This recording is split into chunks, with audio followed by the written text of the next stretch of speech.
বিয়ের প্রথম রাতে আমার শাশুড়ি মা আমাকে বললেন, যেদিন আমি পুজো সম্পূর্ণ করব সেই দিন আমি আমার স্বামীকে দেখতে পাবো।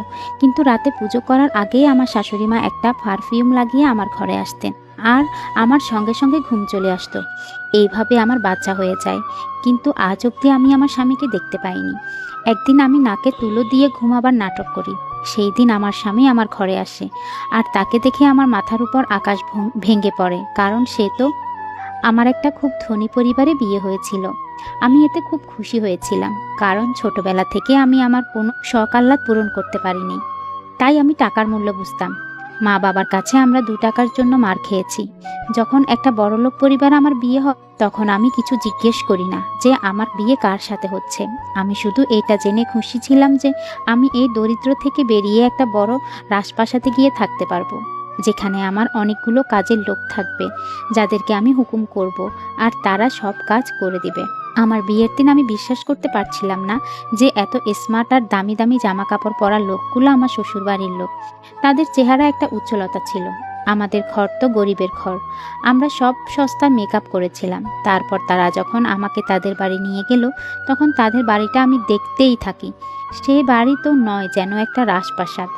মনে হচ্ছিল যেন আমি রাজা মহারাজাদের দেশে চলে এসেছি। সেই বাড়িতে আসার পর সবার আগে আমার স্বামীকে দেখার ইচ্ছে ছিল, কারণ আমার বাবা মা বিয়ের আগে আমাকে তার ফটো দেখায়নি।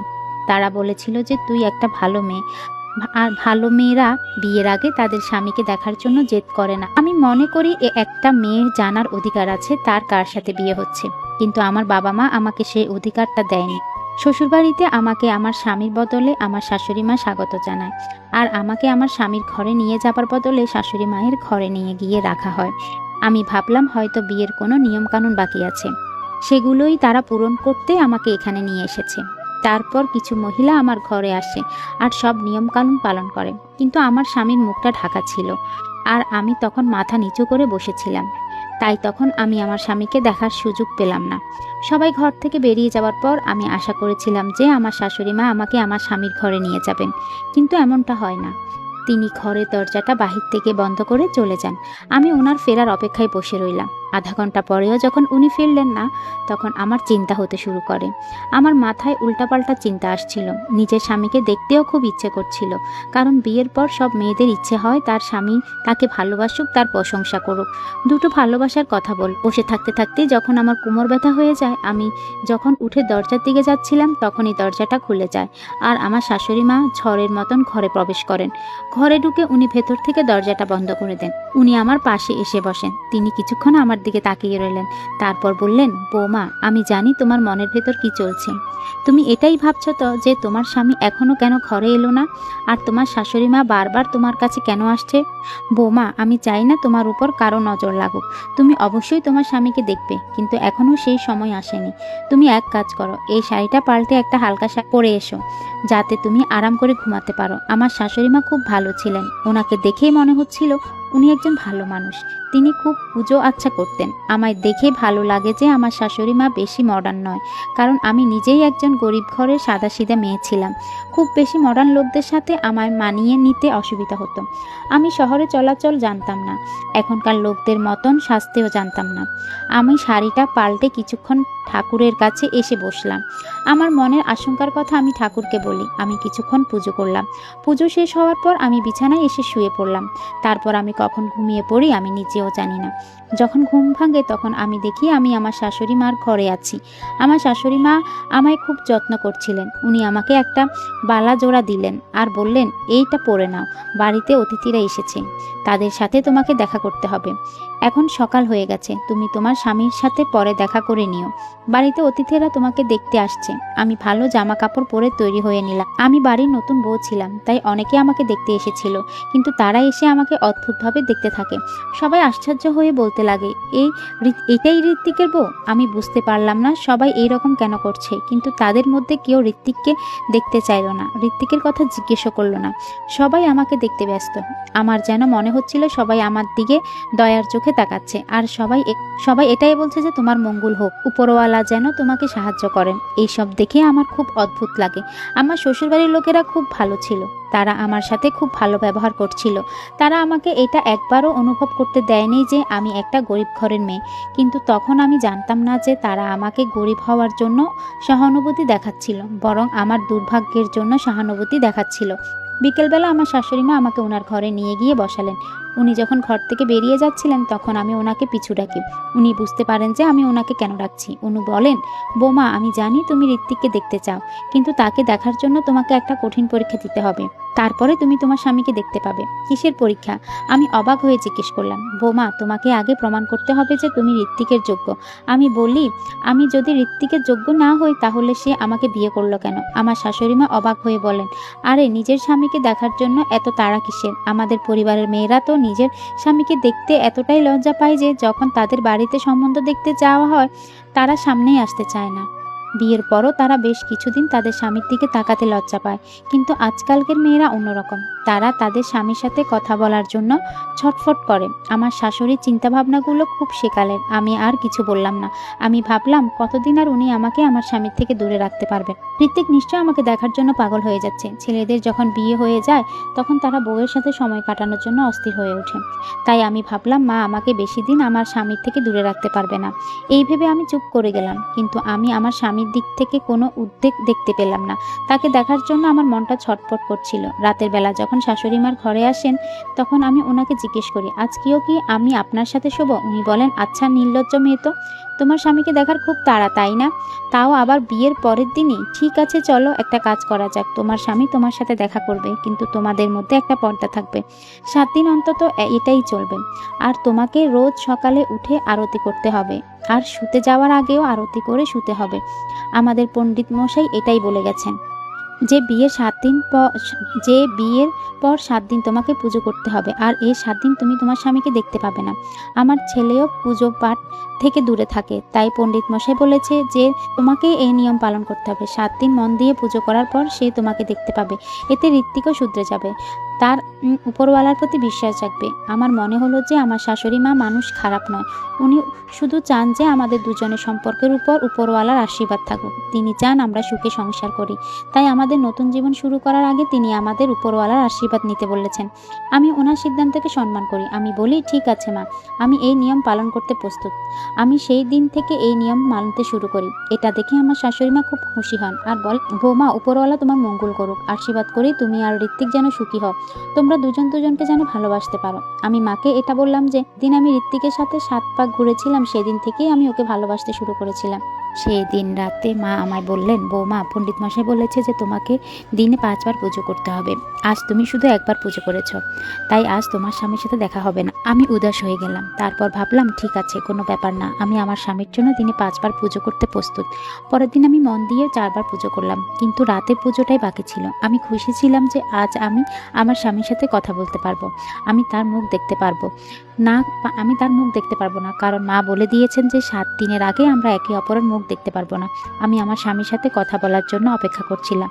তখন আমার শাশুড়ি মা ঘরে এসে বললেন, বৌমা, বসে না থেকে রাতের পুজোটা সেরে নাও, আর যতক্ষণ না তুমি দিনে 5টা পুজো সম্পূর্ণ করবে ততক্ষণ আমি আমার ছেলের সাথে তোমাকে কথা বলতে দিতে পারবো। তিনি ওনার সাথে একটা সাদা দোপাট্টা নিয়ে এসেছিলেন। উনি বললেন, বৌমা, এই দোপাট্টাটা মাথায় জড়িয়ে তারপর পুজো করবে। এটা পণ্ডিত মশাই দিয়েছেন আর বলেছেন এটা মাথায় জড়িয়ে রাতের পুজোটা করতে। আমি শাশুড়ি মায়ের কথা মতো দোপাট্টাটা মাথায় জড়িয়ে রাতে পুজো শুরু করলাম। সেই দোপাট্টাটা থেকে একটা সুন্দর গন্ধ আসছিল। গন্ধটা আমার একটু অদ্ভুত লাগলো। আর কিছুক্ষণ পর আমি ঝিমোতে শুরু করি। আমার হাত পায়ে জোর কমে যায়, আমার চোখ বন্ধ হয়ে আসে। আমি কিভাবে বিছানায় পৌঁছে গেলাম আমি নিজেও জানি না। মনে হলো কেউ আমাকে কোলে নিয়ে বিছানায় শুইয়ে দিল। তারপর আমি ওখানেই ঘুমিয়েছিলাম। সারা রাত এভাবে কেটে গেল। যখন আমার ঘুম ভাঙলো তখন মাথা ব্যথা করছিল। আমার ঘুম তখনও পুরো হয়নি। হাত পায়ে জোর পাচ্ছিলাম না। আমার খুব ক্লান্ত লাগছিল। আমার শাশুড়ি মা ঘরে এসে বললেন, এই নাও বৌমা, এই দুধটা খেয়ে নাও। উনি দুধের গ্লাসটা আমার দিকে বাড়িয়ে দিলেন আর বললেন, মনে হয় তুমি খুব ক্লান্ত হয়ে পড়েছিলে, সারা রাত পুজো পাঠ। আমি বলি, কোথায় পুজো মা? আমি তো পুজোটা শেষ করতেই পারিনি, তার আগেই আমার ঘুম পেয়ে গেল। মা বললেন, এ কি করলে তুমি বৌমা? তাহলে তো তুমি আজকেও ঋত্বিকের সাথে কথা বলতে পারবে না। আমি ভাবি, আমাকে কি এইভাবে সারা জীবন আমার স্বামীর সাথে কথা বলার জন্য অপেক্ষা করে থাকতে হবে? মা বললেন, ঠিক আছে বৌমা, তুমি আজকে মন প্রাণ দিয়ে পুজোটা শেষ করো। আজকে আমি ঋত্বিকের সাথে তোমার কথা বলিয়ে দিব। আমি বলি, বলি, ঋত্বিক কি আমার সাথে দেখা করতে চায় না মা? মা বলেন, ও সারাদিন আমার মাথা খায়, বলে আমাকে নিশার সাথে কথা বলতে দাও। কিন্তু আমি কি করব? যতক্ষণ না তোমরা দুজনে সব নিয়ম পালন করছো ততক্ষণ আমি তোমাদেরকে দেখা করতে দিতে পারবো না। আমার আজ পুজো করতে ইচ্ছে করছিল না। আমার স্বামীর সাথে কথা বলার জন্য আমার মনটা আনচান করছিল। তারপর থেকে রোজ রাতে আমি যখন পুজো করতে বসি তখন আমার শাশুড়ি মা আমার জন্য কিছু খাবার নিয়ে আসতেন। কোনোদিন ফল, কোনোদিন ক্ষীর, কোনোদিন শরবত, আর যেটা খাওয়ার পরই আমার ঘুম পেয়ে যেত। আমি এমনভাবে ঘুমাতাম যেন আমি জ্ঞান হারিয়ে ফেলেছি। ঘুমান্ত অবস্থায় আমার মনেও হতো কেউ যেন আমার কাছে আসে। আমি অজ্ঞান অবস্থায় সেটা বুঝতে পারতাম। একদিন আমি ঠিক করি যে আমাকে সত্যিটা জানতে হবে, কেন আমার শাশুড়ি মা রোজ রাতে আমাকে এমন খাবার খাওয়ায় যেটা খেয়ে আমি ঘুমিয়ে পড়ি। একদিন রাতে যখন আমার শাশুড়ি মা আমার ঘরে জুস নিয়ে এসে বললেন, বোমা এটা খেয়ে নাও, তুমি শক্তি পাবে, এমনিতেই তুমি খুব দুর্বল হয়ে যাচ্ছ।